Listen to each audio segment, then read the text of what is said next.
The mean girl of the 1930s wasn't depicted in high school because teenagers weren't yet considered a distinct social category with its own unique culture, so she was usually a young society woman, destroying marriages over martinis, but she established the core tenets of the trope: gossip, exclusion, and the devastating power of the perfectly delivered insult. The 1940s and 50s couldn't figure out what to do with female aggression, so they turned her into a dangerous woman that needed to meet her demise by the film's end.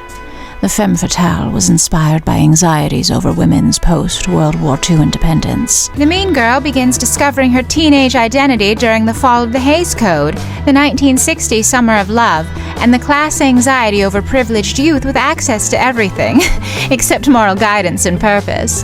This was one of, if not the first time, audiences saw teenage girls as cruel, complex villains from nice families who went unpunished, and female adolescent power dynamics as cinematic material. The 1970s gave us essentially one iconic contemporary mean girl, Chris Hargensen from Carrie.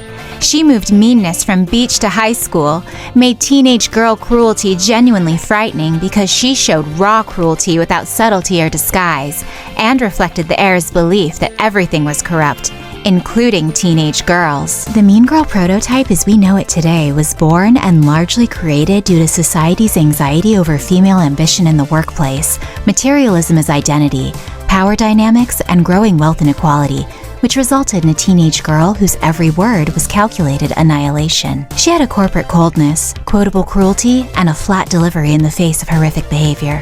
The 90s made the mean girl fake nice because she couldn't be openly cruel like the 1980s, since the decade demanded female solidarity and girl power.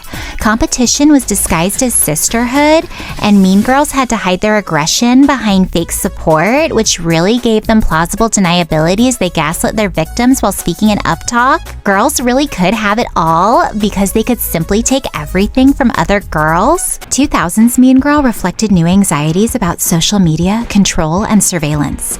Everyone is watching everyone, privacy is extinct, and reputation is everything.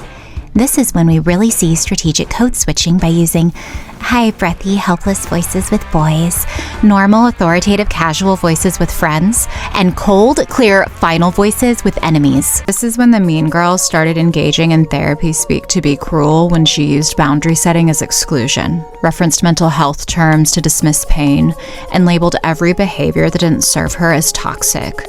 Influencer culture created performative authenticity that led to concern trolling, microaggressions, and co-opting social justice for personal gain.